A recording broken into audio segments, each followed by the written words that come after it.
ಮಂಡ್ಯ ಇದೆಯಲ್ಲ, ಯಾಕಂದರೆ ಅವ್ರದ್ದು ಪ್ರಾಬ್ಲಮ್ ಆಗಿರೋದ್ರಿಂದ ಯಾವಾಗ ಟ್ರಯಲ್ ಶುರುವಾಗುತ್ತೆ, ಯಾವಾಗ ಏನಾಗುತ್ತೆ ನಿಮ್ಮ ಪ್ಲ್ಯಾನ್ ಏನು? ಪ್ರೊಡ್ಯೂಸರ್ಸು ಇದರ ಅದಕ್ಕೆ ಅಂತ ಅದ್ರ ಬಗ್ಗೆ ಎಫರ್ಟ್ ಹಾಕಿ ಆಗ್ತದೆ. ನಮ್ಗೆ ಆ ಟೈಮ್ ಬಂದಾಗ ಅಂದರೆ ನಮ್ಗೆ ಆ ಸಿನಿಮಾ ಮಾಡೋಕ್ಕೆ ಬಂದು ಸ್ಕ್ರಿಪ್ಟ್ಗಳಂತ ಎಲ್ಲ ರೆಡಿ ಮಾಡಿಕೊಂಡು ಯಾವಾಗ ಸರ್ ಓಕೆ ಅಂತಂದರೆ ಪ್ರೊಡಕ್ಷನ್ ಹೌಸ್ ಓಕೆ ಅಂತ ಹೇಳ್ತಾರೆ, ನನ್ನ ಕಡೆಯಿಂದ ನಾನು ರೆಡಿ ಇದ್ದೀನಿ. ಸೊ ಅದು ಯಾವಾಗ ಓಕೆ ಮಾಡ್ತಾ ನಾನು ಮೇಡಮ್ ಅಷ್ಟು ಬರ್ತು ಮೇಡಮ್ ಅಂದರೆ ನಾನು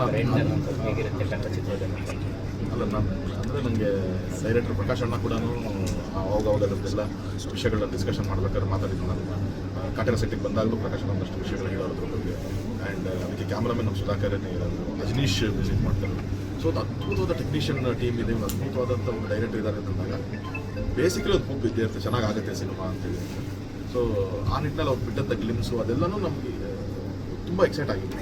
ಖಂಡಿತವಲ್ಲ ಸಿನಿಮಾ ಚೆನ್ನಾಗಾಗುತ್ತೆ, ದೊಡ್ಡದೊಂದು ಓಪನಿಂಗ್ ತೊಗೊಳ್ಳೋದು ತುಂಬ ದೊಡ್ಡದೊಂದು ಸಕ್ಸಸ್ ಆಗುತ್ತೆ.